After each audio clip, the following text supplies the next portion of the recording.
Okay friends, ഇനി നമുക്ക് പഠിക്കാനുള്ളത് വിവിധ തരം സംഖ്യകളെ കുറിച്ചാണ്. ആദ്യമായിട്ട് നമുക്ക് പഠിക്കാൻ പോകുന്നത് എണ്ണൽ സംഖ്യകൾ. എന്താണ് എണ്ണൽ സംഖ്യകൾ എന്ന് പറഞ്ഞാൽ, എണ്ണാൻ ഉപയോഗിക്കുന്ന സംഖ്യകളെ വിളിക്കുന്ന പേരാണ് എണ്ണൽ സംഖ്യകൾ. നമ്മൾ 1 മുതലാണ് എണ്ണാറുള്ളത്. 1, 2, 3 അല്ലേ? അപ്പോൾ 1 മുതൽ തുടങ്ങുന്ന സംഖ്യാഗണത്തെ വിളിക്കുന്ന പേരാണ് എണ്ണൽ സംഖ്യകൾ. എണ്ണൽ സംഖ്യകൾക്ക് പറയുന്ന മറ്റൊരു പേരാണ് നിസർഗ സംഖ്യകൾ. ഇംഗ്ലീഷിൽ നാച്ചുറൽ നമ്പേഴ്സ് എന്നും കൗണ്ടിങ് നമ്പേഴ്സ് എന്നും പറയപ്പെടുന്നു. ഓക്കെ അല്ലേ? അപ്പോൾ എന്താണ് എണ്ണൽ സംഖ്യകൾ എന്ന് പറഞ്ഞാൽ, എണ്ണാൻ ഉപയോഗിക്കുന്ന സംഖ്യകൾ. നമ്മളെല്ലാം 1 മുതലാണ് എണ്ണി തുടങ്ങാറുള്ളത് അല്ലേ? അപ്പോൾ 1 മുതൽ തുടങ്ങുന്ന ആ സംഖ്യാഗണത്തെ വിളിക്കുന്ന പേരാണ് എണ്ണൽ സംഖ്യകൾ. അപ്പോൾ നമുക്ക് പറയാം 1, 2, 3 എക്സെട്ര ഇങ്ങനെയുള്ള എണ്ണൽ സംഖ്യാഗണം, ആ കൂട്ടത്തെ വിളിക്കുന്ന പേരാണ് എണ്ണൽ സംഖ്യകൾ, അതല്ലെങ്കിൽ നിസർഗ സംഖ്യകൾ. ഈയിടെ ആയിട്ട് കൂടുതൽ ചോദ്യ പേപ്പറിലും എണ്ണൽ സംഖ്യകൾ എന്നതിന് പകരം നിസർഗ സംഖ്യകൾ എന്നാണ് ചോദ്യത്തിൽ വരാറുള്ളത്. ഓക്കെ, ഇതിനെ സൂചിപ്പിക്കുന്നത് നമുക്കറിയാം, എണ്ണൽ സംഖ്യക്ക് ഇംഗ്ലീഷിൽ പറയുന്ന പേര് കൗണ്ടിങ് നമ്പേഴ്സ് അതല്ലെങ്കിൽ നാച്ചുറൽ നമ്പേഴ്സ് എന്നാണ്. ആ നാച്ചുറൽ നമ്പേഴ്സിൻ്റെ ആദ്യത്തെ ലെറ്ററായ ക്യാപിറ്റൽ N ഉപയോഗിച്ചുകൊണ്ടാണ് എണ്ണൽ സംഖ്യകളെ സൂചിപ്പിക്കുന്നത്. ഓക്കെ അല്ലേ? അപ്പം നമ്മൾ എണ്ണൽ സംഖ്യകൾ എന്താണെന്ന് പറഞ്ഞു. ഇനി നമുക്ക് പഠിക്കാനുള്ളത്, രണ്ടാമത് നമുക്ക് പഠിക്കാൻ പോകുന്നത് അഖണ്ഡ സംഖ്യകളെ കുറിച്ചാണ്. അഖണ്ഡ സംഖ്യകൾ എന്ന് പറഞ്ഞാൽ ഹോൾ നമ്പേഴ്സ്, അതായത് 0 മുതൽ തുടങ്ങുന്ന സംഖ്യകളെ വിളിക്കുന്ന പേരാണ് അഖണ്ഡ സംഖ്യകൾ. ഓക്കെ ആണല്ലോ? അതായത് എണ്ണൽ സംഖ്യയോടൊപ്പം ഒരു 0 കൂടി ചേരുന്നു. എണ്ണൽ സംഖ്യയോടൊപ്പം ഒരു 0 കൂടി ചേർന്ന് കഴിഞ്ഞാൽ, അല്ലെങ്കിൽ നമുക്ക് പറയാം 0വും എണ്ണൽ സംഖ്യകളുടെ ഗണവും ചേർന്നതാണ് ആ ഒരു ഗണത്തെ വിളിക്കുന്ന പേരാണ് എന്ത്? അഖണ്ഡ സംഖ്യകൾ, അതല്ലെങ്കിൽ ഹോൾ നമ്പേഴ്സ് എന്ന് പറയുന്നത്. ഓക്കെ, അപ്പോൾ നമുക്ക് ഇവിടെ അറിയാൻ പറ്റും, ഏറ്റവും ചെറിയ എണ്ണൽ സംഖ്യ ഏതെന്ന് ചോദിച്ചാൽ നമുക്ക് ഉത്തരം 1 എന്ന് പറയാം. എന്നാൽ ഏറ്റവും വലിയ എണ്ണൽ സംഖ്യ ചോദിച്ചാൽ നമുക്ക് അറിയാം അനന്തമാണ്. അനന്തത്തെ ഇൻഫിനിറ്റ് കൊണ്ടാണ് സൂചിപ്പിക്കുന്നത്. ഓക്കെ അല്ലേ? അപ്പോൾ ഏറ്റവും ചെറിയ എണ്ണൽ സംഖ്യ 1ഉം ഏറ്റവും വലിയ എണ്ണൽ സംഖ്യ പ്ലസ് ഇൻഫിനിറ്റിയുമാണ്. ഓക്കെ ആണല്ലോ? ഇനി നമ്മൾ പഠിച്ചു അഖണ്ഡ സംഖ്യകൾ. അഖണ്ഡ സംഖ്യകൾക്ക് ഇംഗ്ലീഷിൽ ഹോൾ നമ്പേഴ്സ് എന്നാണ് പറയുന്നത്. അതുകൊണ്ട് അതിൻ്റെ W എന്ന ആ ക്യാപിറ്റൽ ലെറ്റർ ഉപയോഗിച്ചുകൊണ്ടാണ് അഖണ്ഡ സംഖ്യകളെ നമ്മൾ സൂചിപ്പിക്കുന്നത്. അപ്പം എന്താണ് അഖണ്ഡ സംഖ്യകൾ എന്ന് ചോദിച്ചാൽ നമുക്ക് പറയാം, 0വും എണ്ണൽ സംഖ്യകളും ചേർന്ന ആ ഒരു ഗണത്തെ വിളിക്കുന്ന പേരാണ് അഖണ്ഡ സംഖ്യകൾ, അതല്ലെങ്കിൽ ഹോൾ നമ്പേഴ്സ്. അപ്പോൾ എക്സാമിന് ചോദിച്ച 2 ചോദ്യങ്ങൾ ഞാൻ പറഞ്ഞോട്ടെ. ഏറ്റവും ചെറിയ അഖണ്ഡ സംഖ്യ ഏത്? എക്സാമിന് ചോദിച്ചൊരു ക്വസ്റ്റ്യൻ ആണ്. ഏറ്റവും ചെറിയ അഖണ്ഡ സംഖ്യ ഏത്? ഏറ്റവും ചെറിയ അഖണ്ഡ സംഖ്യയാണ് 0. മറ്റൊരു പരീക്ഷയ്ക്ക് ചോദിച്ചൊരു ക്വസ്റ്റ്യൻ ആണ്, ആദ്യത്തെ 3 അഖണ്ഡ സംഖ്യകളുടെ തുക എന്ത്? ആദ്യത്തെ 3 അഖണ്ഡ സംഖ്യകളാണ് 0, 1 and 2. അപ്പൊ ഇവയുടെ തുക ചോദിച്ചാൽ 2 1 കൂട്ടിയാൽ 3, 3ഉം 0 കൂട്ടി കഴിഞ്ഞാൽ 3 തന്നെയാണ് ഉത്തരം കിട്ടുന്നത്. എന്നാൽ ആദ്യത്തെ 3 അഖണ്ഡ സംഖ്യകളുടെ ഗുണനഫലം ചോദിച്ചാൽ 0 തന്നെ ആയിരിക്കും. ആദ്യത്തെ 10 അഖണ്ഡ സംഖ്യയുടെ ഗുണനഫലം ചോദിച്ചാലും 0 ആണ്. കാര്യം എന്താ? ഏതൊരു നമ്പറിനെയും 0 കൊണ്ട് ഗുണിച്ചാൽ അതിൻ്റെ ഉത്തരം 0 ആയിട്ട് മാറും. ഓക്കെ ആണല്ലോ? ഓക്കെ, അപ്പോൾ ശ്രദ്ധിക്കുക, അഖണ്ഡ സംഖ്യ ഏറ്റവും ചെറിയ അഖണ്ഡ സംഖ്യ 0യും ഏറ്റവും വലിയ അഖണ്ഡ സംഖ്യ പ്ലസ് ഇൻഫിനിറ്റിയുമാണ്. ഇനി നമ്മൾ പഠിക്കേണ്ട മറ്റൊരു പ്രധാനപ്പെട്ട കാര്യം എന്ന് പറയുന്നത്, നമുക്കറിയാം 1 ഒരു എണ്ണൽ സംഖ്യയാണ്, മാത്രവുമല്ല 1 ഒരു അഖണ്ഡ സംഖ്യ കൂടിയാണ്. 2 ഒരു എണ്ണൽ സംഖ്യയാണ്, മാത്രമല്ല 2 ഒരു അഖണ്ഡ സംഖ്യ കൂടിയാണ്. അപ്പോൾ നമുക്ക് പറയാം എല്ലാ എണ്ണൽ സംഖ്യകളും അഖണ്ഡ സംഖ്യകളാണ്. അപ്പോൾ എണ്ണൽ സംഖ്യകളെ നമുക്ക് അഖണ്ഡ സംഖ്യകൾ എന്നും നമുക്ക് വിളിക്കാൻ പറ്റും. ഓക്കെ ആണല്ലോ? അപ്പോൾ എന്താ പറഞ്ഞത്? എല്ലാ എണ്ണൽ സംഖ്യകളും എന്ത് സംഖ്യകളാണ്? അഖണ്ഡ സംഖ്യകളാണ്. പക്ഷേ തിരിച്ചു പറയാൻ പാടില്ല. എങ്ങനെ പറയാൻ പാടില്ല? എല്ലാ അഖണ്ഡ സംഖ്യകളും എണ്ണൽ സംഖ്യകളാണ് എന്ന് പറയാൻ പാടില്ല. എന്തുകൊണ്ട്? 0 ഒരു അഖണ്ഡ സംഖ്യയാണ്, പക്ഷെ 0 എന്തല്ല? ഒരു എണ്ണൽ സംഖ്യയല്ല. ഓക്കെ ആണല്ലോ? യെസ്. ഇനി നമുക്ക് മൂന്നാമത്തെ പോയിന്റ് ആണ് പൂർണ്ണസംഖ്യകൾ എന്ന് പറയുന്നത്. എന്താണ് പൂർണ്ണസംഖ്യകൾ? പൂർണ്ണസംഖ്യകൾ എന്ന് പറഞ്ഞാൽ ഇൻഡിജേഴ്സ്. Okay, integers. എന്താണ് പൂർണ്ണസംഖ്യകൾ എന്ന് ചോദിച്ചു കഴിഞ്ഞാൽ ഇപ്പൊ നമ്മൾ പറഞ്ഞു 1 മുതൽ തുടങ്ങുന്ന സംഖ്യകളാണ് എണ്ണൽ സംഖ്യകൾ. എന്നാൽ 0 കൂടി ചേർന്നാൽ അത്തരം സംഖ്യകളെ നമ്മൾ എന്തെന്ന് വിളിക്കുന്നു? അഖണ്ഡ സംഖ്യകൾ എന്ന് വിളിക്കുന്നു. ഇതിനോടൊപ്പം നെഗറ്റീവ് നമ്പേഴ്സും കൂടി ചേർന്നാൽ അത്തരം സംഖ്യകളെ വിളിക്കുന്ന പേരാണ്, അത്തരം സംഖ്യാഗണത്തെയാണ് നമ്മൾ പൂർണ്ണസംഖ്യകൾ എന്ന് വിളിക്കുന്നത്. അപ്പൊ പൂർണ്ണസംഖ്യകൾ എന്ന് പറഞ്ഞാൽ നമുക്കറിയാം നെഗറ്റീവ് സംഖ്യകളും അതുപോലെ തന്നെ 0 എണ്ണൽ സംഖ്യകളും ചേർന്ന ആ ഒരു ഗണത്തെ വിളിക്കുന്ന പേരാണ് പൂർണ്ണസംഖ്യകൾ, അതല്ലെങ്കിൽ ഇൻഡിജേഴ്സ്. ക്ലിയർ ആയോ നിങ്ങൾക്ക്? അപ്പൊ എന്താണ് പൂർണ്ണസംഖ്യകൾ എന്ന് പറഞ്ഞാൽ നെഗറ്റീവ് നമ്പേഴ്സും അതല്ലെങ്കിൽ ഓക്കെ, നമുക്ക് 0 മുതൽ തുടങ്ങുന്ന സംഖ്യകൾ അഖണ്ഡ സംഖ്യകൾ എന്ന് പറഞ്ഞതുകൊണ്ട് നമുക്ക് ഇങ്ങനെ പറയാൻ പറ്റും, നെഗറ്റീവ് നമ്പേഴ്സും അഖണ്ഡ സംഖ്യകളും ചേർന്ന സംഖ്യാഗണത്തെ വിളിക്കുന്ന പേരാണ് എന്ത്? പൂർണ്ണസംഖ്യകളെ എന്ന് വിളിക്കുന്നത്. അപ്പോൾ ഏറ്റവും ചെറിയ പൂർണ്ണസംഖ്യ ചോദിച്ചു കഴിഞ്ഞാൽ നമുക്കറിയാം അനന്തമാണ്, -∞ ആണ് അല്ലെ? ഏറ്റവും ചെറിയ പൂർണ്ണസംഖ്യ -∞യും ഏറ്റവും വലിയ പൂർണ്ണസംഖ്യ +∞ ഇവിടെയും നമുക്ക് അറിഞ്ഞിരിക്കേണ്ട ഒരു കാര്യം കണ്ടോ, എല്ലാ എണ്ണൽ സംഖ്യകളെയും നമുക്ക് എന്തെന്ന് വിളിക്കാം? പൂർണ്ണസംഖ്യകൾ എന്ന് വിളിക്കാം. 0 വന്നതുകൊണ്ട് നമുക്ക് പറയാം എല്ലാ അഖണ്ഡ സംഖ്യകളും എന്ത് സംഖ്യകളാണ്? പൂർണ്ണസംഖ്യകളാണ് എന്ന് പറയാം. ഓക്കെ ആണല്ലോ? യെസ്. അപ്പൊ ശ്രദ്ധിക്കണേ, എല്ലാ എണ്ണൽ സംഖ്യകളും പൂർണ്ണസംഖ്യകളാണ്, എല്ലാ അഖണ്ഡ സംഖ്യകളും പൂർണ്ണസംഖ്യകളാണ്. എന്നാൽ തിരിച്ചു പറയാൻ പാടില്ല. എങ്ങനെ പറയാൻ പാടില്ല? എല്ലാ പൂർണ്ണസംഖ്യകളും അഖണ്ഡ സംഖ്യകളാണ് എന്ന് പറയാൻ പാടില്ല. അങ്ങനെ പറഞ്ഞാൽ അത് തെറ്റാണ്. അതുപോലെ തന്നെ എല്ലാ പൂർണ്ണസംഖ്യകളും എണ്ണൽ സംഖ്യകളാണ് എന്നും പറയാൻ പാടില്ല. തിരിച്ചു പറയാൻ പറ്റും. അപ്പൊ ഈ ഒരു ഗണം ഓർത്തു വെച്ചാൽ മതി, ഈ ഒരു കൂട്ടം നിങ്ങൾ കണ്ടുവച്ചാൽ മതി. ഈ കൂട്ടത്തിൽ എന്തൊക്കെ വരുന്നുണ്ട്? എണ്ണൽ സംഖ്യകൾ വരുന്നുണ്ട്, 0 വരുന്നുണ്ട്, നെഗറ്റീവ് നമ്പേഴ്സ് വരുന്നുണ്ട്. ഇത്തരം സംഖ്യാഗണത്തെയാണ് നമ്മൾ എന്തെന്ന് പറയുന്നത്? പൂർണ്ണസംഖ്യകൾ എന്ന് പറയുന്നത്. ഓക്കെ അല്ലേ? ഇനി നമുക്ക് അടുത്തത് പഠിക്കാൻ പോകാനുള്ളത് എന്താണ്? ഭിന്നകങ്ങളെ കുറിച്ചാണ്. എന്താ ഭിന്നകങ്ങൾ എന്ന് പറഞ്ഞാൽ? Rational numbers. ഓക്കെ, ഭിന്നകങ്ങൾ എന്ന് പറഞ്ഞാൽ റാഷണൽ നമ്പേഴ്സ്. എന്താ ഭിന്നകങ്ങൾ എന്ന് പറഞ്ഞാൽ? അതായത് ഭിന്നസംഖ്യാ രൂപത്തിൽ എഴുതാൻ കഴിയുന്ന, ഓക്കെ, എന്താ പറഞ്ഞത്? ഭിന്നസംഖ്യാ രൂപത്തിൽ എഴുതാൻ കഴിയുന്ന ഏതൊരു സംഖ്യയും നമുക്ക് എന്തെന്ന് പറയാൻ പറ്റും? ഭിന്നകങ്ങൾ എന്ന് വിളിക്കാൻ പറ്റും. ഓക്കെ, നമ്മൾ ടെക്സ്റ്റ് ബുക്കിൽ കണ്ടുവരുന്ന മറ്റൊരു ഡെഫിനിഷൻ ആണ് P/Q രൂപത്തിൽ എഴുതാൻ കഴിയുന്ന. P/Q രൂപത്തിൽ എഴുതാൻ കഴിയുന്ന സംഖ്യയെ വിളിക്കുന്ന പേരാണ് ഭിന്നകങ്ങൾ അല്ലെ? അപ്പൊ ഇവിടെ മുകളിൽ എഴുതിയിരിക്കുന്ന സംഖ്യയാണ്, മുകളിലുള്ള സംഖ്യയിൽ നമ്മൾ പറയുന്ന പേരാണ് എന്ത്? അംശം അല്ലെങ്കിൽ ന്യൂമറേറ്റർ. താഴെ എഴുതിയിരിക്കുന്ന സംഖ്യയെ പറഞ്ഞ പേരാണ് ഛേദം അതല്ലെങ്കിൽ ഡിനോമിനേറ്റർ. അപ്പൊ നമുക്ക് പറയാൻ പറ്റും അംശവും ഛേദവും എന്ന രൂപത്തിൽ എഴുതാൻ കഴിയുന്ന, അങ്ങനെ തന്നെ ആവണം നിർബന്ധമല്ല, ആ രൂപത്തിൽ എഴുതാൻ പറ്റിയാൽ മതി. ഓക്കെ ആണല്ലോ? അപ്പോൾ ഭിന്നസംഖ്യാ രൂപത്തിൽ എഴുതാൻ കഴിയുന്ന എല്ലാ സംഖ്യകളെയും നമുക്ക് എന്തെന്ന് പറയാൻ പറ്റും? ഭിന്നകങ്ങൾ എന്ന് പറയാൻ പറ്റും. അങ്ങനെയാണെങ്കിൽ ഞാൻ ചോദിച്ചോട്ടെ, ഒന്നിനെ നമുക്ക് P/Q രൂപത്തിൽ എഴുതാൻ പറ്റുമോ? ഒന്നിനെ അംശവും ഛേദവും എന്ന രൂപത്തിൽ എഴുതാൻ പറ്റുമോ? പറ്റും. ഒന്നിനെ നമുക്ക് 1/1 എന്ന് എഴുതാൻ പറ്റും. 1/1 എന്ന് പറഞ്ഞാൽ 1 ആണ്. മനസ്സിലാണല്ലോ? അതുകൊണ്ട് 1 എന്നത് ഭിന്നകമാണ്. 2 ഭിന്നകമാണോ? ആണ്. എന്തുകൊണ്ട്? 2നെ ഭിന്നസംഖ്യാ രൂപത്തിൽ എഴുതാൻ പറ്റും. കാര്യം എന്താ? 2/1 എന്ന് എഴുതാം, അല്ലെങ്കിൽ 4/2 എന്ന് എഴുതി കഴിഞ്ഞാൽ എത്രയാണ്? 2 ആണ്. മനസ്സിലാണല്ലോ? അപ്പൊ 2നെ ഭിന്നസംഖ്യാ രൂപത്തിൽ എഴുതാൻ പറ്റുന്നത് കൊണ്ട് നമുക്ക് അവയെ എന്തെന്ന് വിളിക്കാം? ഭിന്നകങ്ങൾ എന്ന് വിളിക്കാം. ഓക്കെ ആണല്ലോ? അപ്പൊ നമുക്ക് പറയാം എല്ലാ എണ്ണൽ സംഖ്യകളും ഭിന്നകങ്ങളാണ്. ഭിന്നകം എന്ന് പറഞ്ഞാൽ നിങ്ങൾക്ക് മനസ്സിലായല്ലോ, ഭിന്നസംഖ്യാ രൂപത്തിൽ എഴുതാവുന്നവ, അങ്ങനെ എഴുതാൻ കഴിയുന്ന സംഖ്യകളെ വിളിക്കുന്ന പേരാണ് ഭിന്നകങ്ങൾ. അപ്പൊ നമ്മൾ പഠിച്ചു കഴിഞ്ഞു, എല്ലാ എണ്ണൽ സംഖ്യകളും ഭിന്നകങ്ങളാണ്. ഓക്കെ, അങ്ങനെയാണെങ്കിൽ ഞാൻ ചോദിച്ചോട്ടെ, 0 ഒരു ഭിന്നകമാണോ? 0 ഒരു ഭിന്നകമാണോ? ആണ്. പൂജ്യത്തെയും നമുക്ക് എങ്ങനെ എഴുതാൻ പറ്റും? ഭിന്നസംഖ്യാ രൂപത്തിൽ എഴുതാൻ പറ്റും, ഭിന്നകമായിട്ട് എഴുതാൻ പറ്റും. അതായത് 0/1 എന്ന് പറഞ്ഞാൽ 0 ആണ്, 0/7 എന്ന് പറഞ്ഞാൽ 0 ആണ്. അപ്പൊ പൂജ്യത്തെയും നമുക്ക് ഭിന്നസംഖ്യാ രൂപത്തിൽ എഴുതാൻ പറ്റും.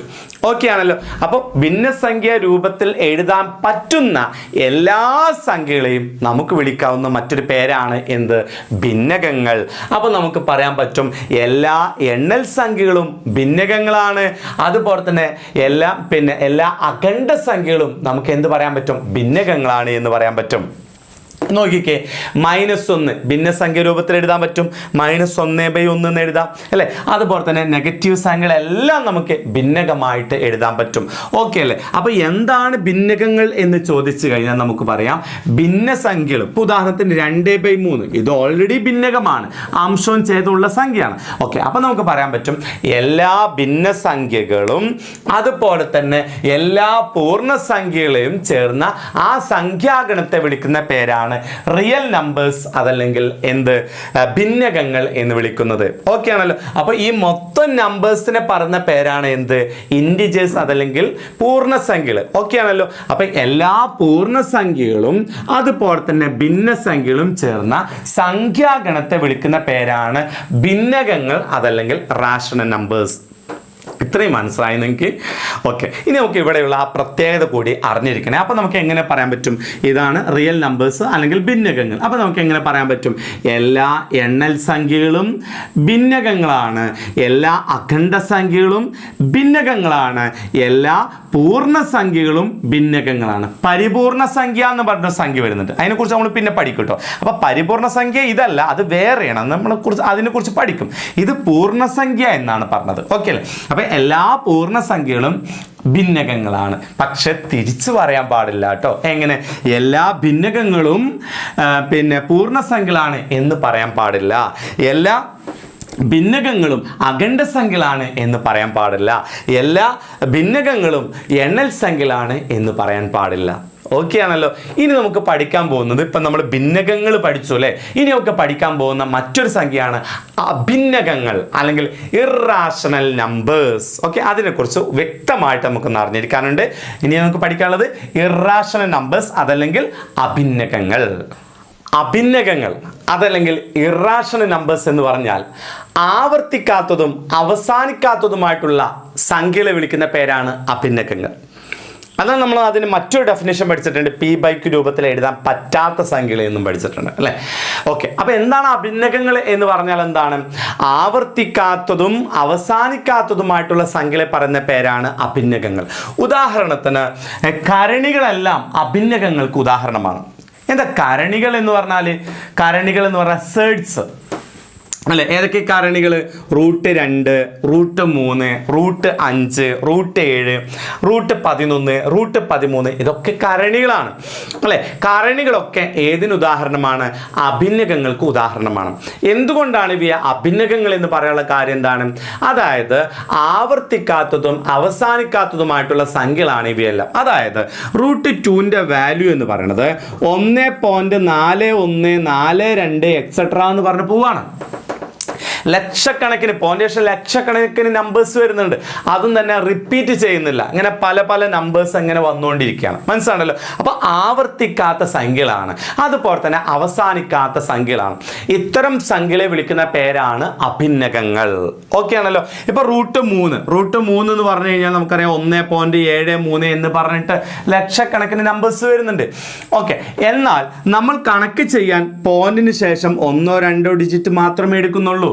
റൂട്ടിന്റെ വാല്യൂ 1.41 മാത്രമേ എടുക്കുന്നുള്ളൂ. എന്തിനു വേണ്ടിയിട്ടാ?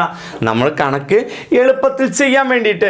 എന്നാൽ √2ന്റെ യഥാർത്ഥ വാല്യൂ അല്ല 1.41. മനസ്സിലാണല്ലോ.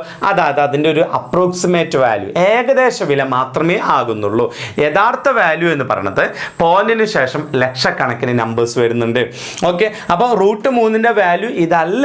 ഇത് നമുക്ക് കണക്ക് ചെയ്യാൻ സൗകര്യത്തിന് വേണ്ടി പോയിന്റിന് ശേഷം 1-2 ഡിജിറ്റ് മാത്രം എടുക്കുന്നു എന്ന് മാത്രമേ ഉള്ളൂ. മനസ്സിലാണല്ലോ. അപ്പോൾ എന്താണ് അഭിന്നകങ്ങൾ എന്ന് പറഞ്ഞാൽ? ആവർത്തിക്കാത്തതും അവസാനിക്കാത്തതുമായിട്ടുള്ള സംഖ്യകളെ വിളിക്കുന്ന പേരാണ് അഭിന്നകങ്ങൾ. ഉദാഹരണം കരണികളെല്ലാം അഭിന്നകങ്ങളാണ്. ഓക്കെ, ഇനി നമുക്ക് സ്വാഭാവികമായിട്ടുണ്ടാവുന്ന ഒരു ഡൗട്ടാണ്. ഇപ്പം 2/9 ഒരു സംഖ്യ 2 കൊണ്ട് ഹരിക്കുമ്പോഴുള്ള പ്രത്യേകത നിങ്ങൾക്ക് അറിയാം അല്ലെ. 2/9 2നെ 9 കൊണ്ട് അടിച്ച ഉത്തരം കിട്ടും. 0.2222222 എന്ന് പറഞ്ഞ എക്സെട്രാ അങ്ങോട്ട് പോകും അല്ലെ. പിന്നെ അവസാനിക്കാത്ത നമ്പേഴ്സ് ആണ്. ഓക്കെ, എന്ന് കരുതി 2/9 അഭിന്നകമാണോ? അല്ല. എന്തുകൊണ്ട്? ഇവ ആവർത്തിക്കുന്നു. 2 എന്ന സംഖ്യ ആവർത്തിച്ചു വരുന്നത് കൊണ്ട് ഈ 2/9 ഒരു ഭിന്നകമാണ്, അഭിന്നകമല്ല. അഭിന്നകം എന്ന് പറയുന്നത് ആവർത്തിക്കാതിരിക്കണം. ഇവിടെ ആവർത്തിക്കുന്നു, ഒരേ സംഖ്യ ആവർത്തിച്ചു പോകുന്നു. മനസ്സിലാണല്ലോ. ഇപ്പൊ ഉദാഹരണത്തിന് മറ്റു സംഖ്യ 7/9 ഇത് ഭിന്നകമാണോ അഭിന്നകമാണോ? 7/9 എന്ന് പറഞ്ഞാൽ 0.7777 എന്ന് പറഞ്ഞ് പോവാണ് അല്ലെ. അപ്പൊ ഇവിടെ ആവർത്തിക്കുന്നത് കൊണ്ട് ഇത് അഭിന്നകമല്ല, ഇത് ഭിന്നകമാണ്. അഭിന്നകമാകുമ്പോൾ ആവർത്തിക്കാൻ പാടില്ല, അതുപോലെ തന്നെ അവസാനിക്കാനും പാടില്ല. ഓക്കെ അല്ലെ. അത്തരം സംഖ്യകൾ വിളിക്കുന്ന പേരാണ് അഭിന്നകങ്ങൾ. ഓക്കെ, ഇനിയിപ്പോ ഇങ്ങനെ വരികയാണ് 11, അതല്ലെങ്കിൽ നമുക്കിവിടെ 17/10 പിന്നെ 99. അപ്പൊ ആൻസർ വരുന്നത് 0.17171717. ഓക്കെ, ഇപ്പൊ ഇവിടെ 1717 ആവർത്തിച്ചു പോകുന്നു. അതുകൊണ്ട് 17/99 എന്ത് സംഖ്യ തന്നെയാണ്? ഭിന്നകം തന്നെയാണ്, അഭിന്നകമല്ല. മനസ്സിലായോ നിങ്ങൾക്ക്? അപ്പൊ എന്താണ് അഭിന്നകം എന്ന് പറഞ്ഞാൽ? ആവർത്തിക്കാത്തതും അവസാനിക്കാത്തതുമായിട്ടുള്ള സംഖ്യകളെ വിളിക്കുന്ന പേരാണ് അഭിന്നകങ്ങൾ. ഉദാഹരണം കരണികൾ. ഏതൊക്കെയാണ് കരണികൾ? √2, √3, √5 തുടങ്ങിയവയെല്ലാം കരണികളാണ്. ഇതെല്ലാം ഏതിന് ഉദാഹരണമാണ്? അഭിന്നകങ്ങൾക്ക് ഉദാഹരണമാണ്. ഓക്കെ, ഇനി മറ്റൊരു ഡൗട്ട് പലർക്കും ഉണ്ടാവുന്ന ഒരു ഡൗട്ടാണ്, പിന്നെ പൈ എന്നത് ഏത് തരം സംഖ്യയാണ്? ഭിന്നകമാണോ അഭിന്നകമാണോ? ഓക്കെ, പൈ എന്നൊരു വാല്യൂ കാണുമ്പോഴേക്കും നമ്മളെ മനസ്സിൽ ഓടിയെത്തുക പൈയുടെ വാല്യൂ ആണല്ലോ 22/7 അല്ലേ. അപ്പൊ ഭിന്നസംഖ്യ രൂപത്തിൽ എഴുതാൻ കഴിയുന്ന സംഖ്യ ആണല്ലോ എന്ന് നമുക്ക് തോന്നിപ്പോകും. എന്നാൽ ഓർത്തിരിക്കുക, പൈ എന്നത് ഭിന്നകമല്ല, അഭിന്നകമാണ്. പൈ എന്നത് ഭിന്നകമല്ല, അഭിന്നകമാണ്. എന്തുകൊണ്ട്? പൈയുടെ വാല്യൂ എന്ന് പറയുന്നത് 3.14 നമ്മൾ എടുക്കാറുള്ളത്. എന്നാൽ പൈയുടെ യഥാർത്ഥ വാല്യൂ അതല്ല. പൈയുടെ വാല്യൂ പോയിന്റിന് ശേഷം ലക്ഷക്കണക്കിന് നമ്പേഴ്സ് പോകുന്നുണ്ട്.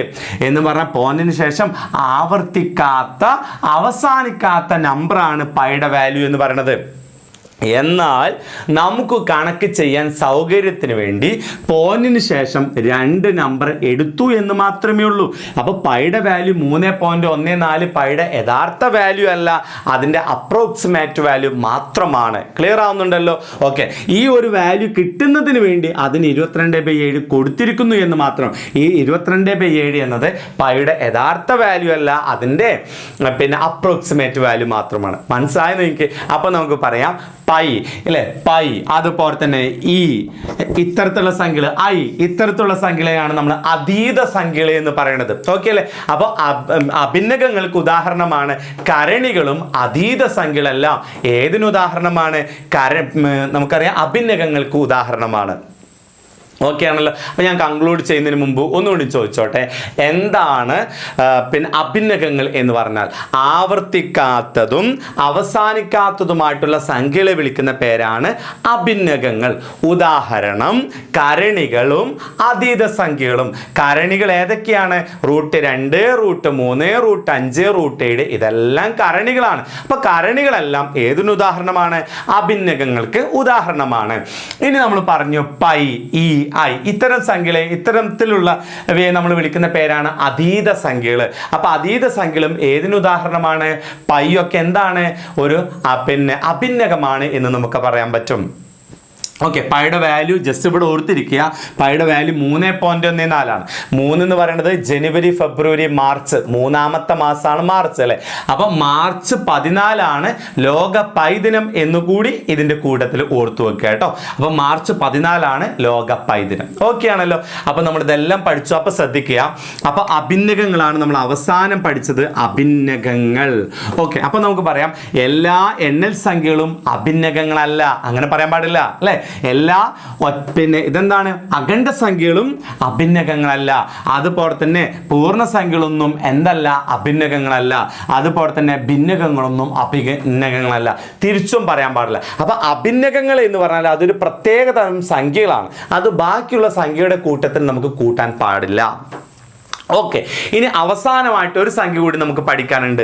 ഈ സംഖ്യകളെല്ലാം കൂടി നമുക്ക് പറയാൻ പറ്റും രേഖീയ സംഖ്യകളെ. ഇപ്പൊ ഈ പഠിച്ച എല്ലാ സംഖ്യകളെയും ചേർത്ത് നമ്മൾ പറയുന്ന പേരാണ് റിയൽ നമ്പേഴ്സ്. ഓക്കെ ആണല്ലോ, റിയൽ നമ്പേഴ്സ് അതല്ലെങ്കിൽ രേഖീയ സംഖ്യകൾ എന്ന് പറയുന്നത്. ഓക്കെ, അപ്പൊ ഇവിടെ ഞാൻ പറയുന്നു എല്ലാ എണ്ണൽ സംഖ്യകളും രേഖീയ സംഖ്യകളാണ്, എല്ലാ അഖണ്ഡ സംഖ്യകളും രേഖീയ സംഖ്യകളാണ്, എല്ലാ പൂർണ്ണസംഖ്യകളും രേഖീയ സംഖ്യകളാണ്, എല്ലാ ഭിന്നകങ്ങളും രേഖീയ സംഖ്യകളാണ്, എല്ലാ അഭിന്നകങ്ങളും രേഖീയ സംഖ്യകളാണ്. തിരിച്ചു പറയാൻ പാടില്ല.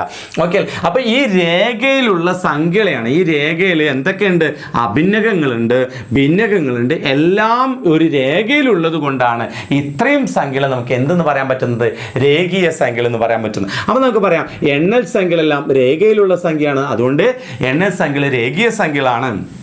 അഖണ്ഡ സംഖ്യകൾ രേഖീയ സംഖ്യകളാണ്, നെഗറ്റീവ് സംഖ്യകൾ രേഖീയ സംഖ്യകളാണ്, പൂർണ്ണസംഖ്യകൾ രേഖീയ സംഖ്യകളാണ്.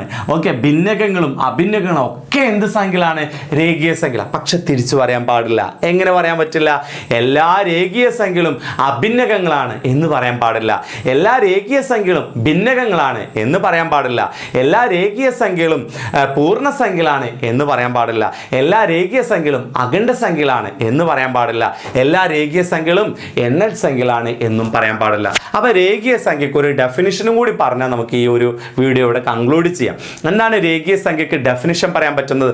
അതായത് ഇത്രയും സംഖ്യകളെ നമുക്ക് ഭിന്നകങ്ങളെ എന്ന് പറയാൻ പറ്റും. ഓക്കെ, അപ്പൊ നമുക്ക് എങ്ങനെ പറയാൻ പറ്റും, എല്ലാ ഭിന്നകങ്ങളും അഭിന്നകങ്ങളും ചേർന്ന സംഖ്യാഗണത്തെ വിളിക്കുന്ന പേരാണ് റിയൽ നമ്പേഴ്സ് അതല്ലെങ്കിൽ രേഖീയ സംഖ്യകൾ.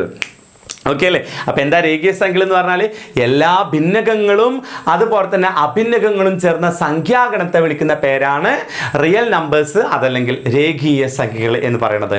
ഓക്കെ.